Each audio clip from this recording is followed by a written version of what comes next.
Today I'm going to talk about how the following emotions can manifest very differently in the twin flame runner and chaser. And this is going to be related to anger, control, arrogance, and self-hatred.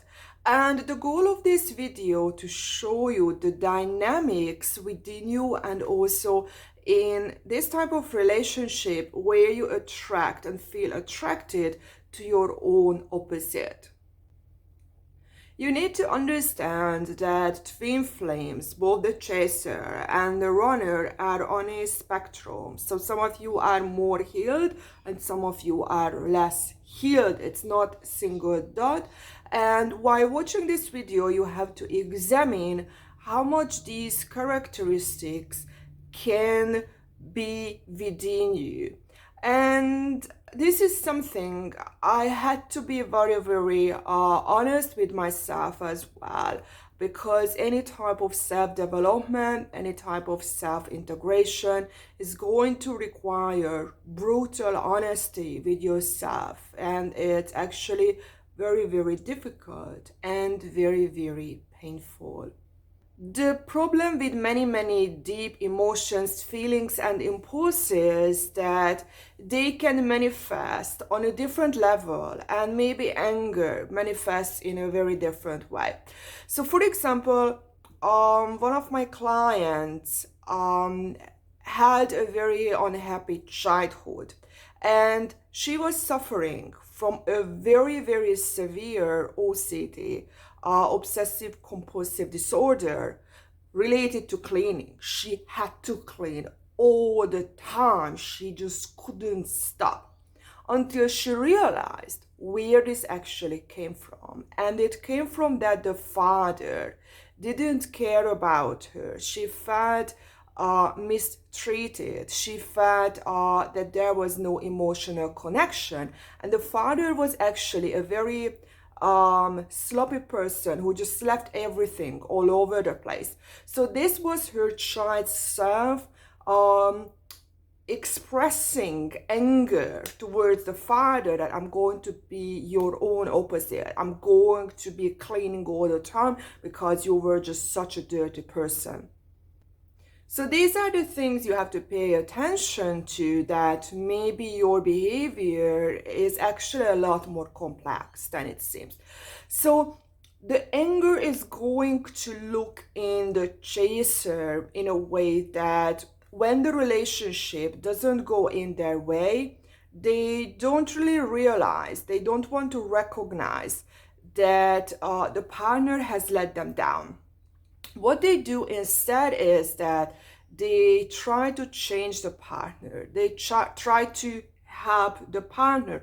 But this is actually their anger going towards the person in a way that I'm going to change you, so you are going to be the type of person I want. And at the very core is actually a very deep fear that they are terrified that if they cannot change the partner might leave them.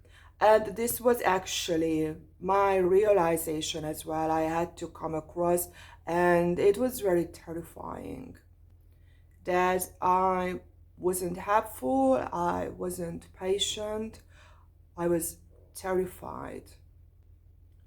And the runner expresses the anger and the control, because this was control as well, in a different way.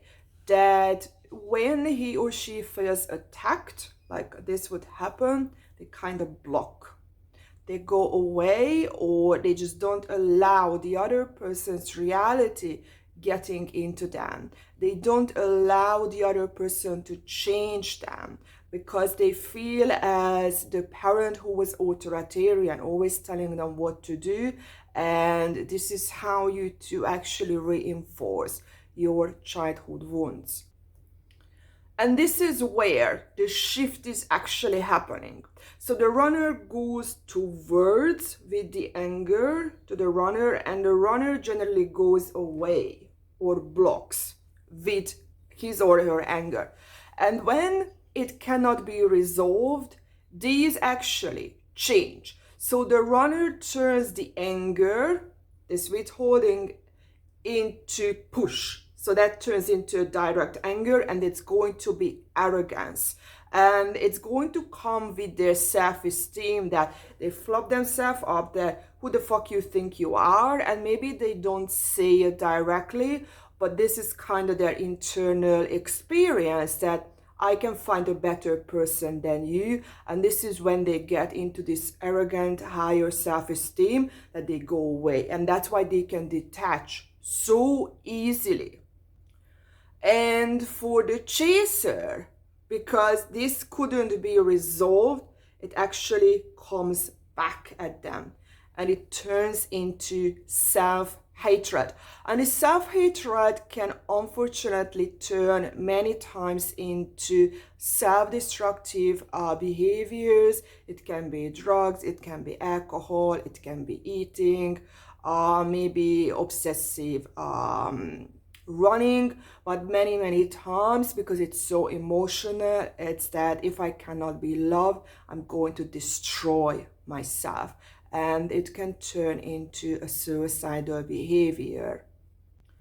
So these are the things that you really have to think about. It doesn't matter which side you are on, because in reality you have to have both sides within you equally. That's when you become integrated and healed. And to be able to get there, you have to be very honest with yourself. Just take a piece of paper and feel what you really feel. Write it down. But feelings are not enough, because you just connect to one part. Then you have to connect to your head as well, that, okay, how to see it differently. Because as soon as you change how you feel about yourself and about the situation, that's when you can heal. So you dig down why you feel that way, and even deeper, why do you feel how you feel about how you, so you keep going down to find that inner core, that maybe the reason you feel that way. So first of all, you have to know that it's going to trigger one of your childhood wounds, that is with the opposite gender parent.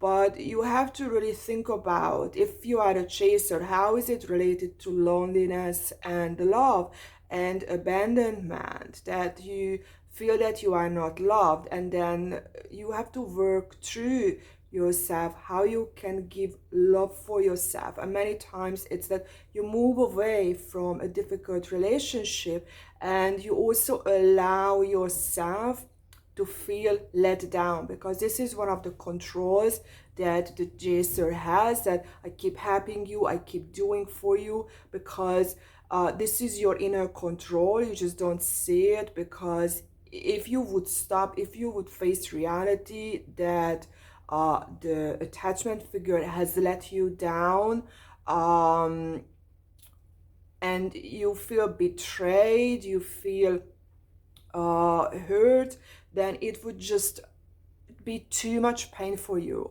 But in order to overcome any sort of a pain, first you have to let it be felt. You have to feel your own pain, and you have to face your own reality, which is absolutely terrifying and very difficult.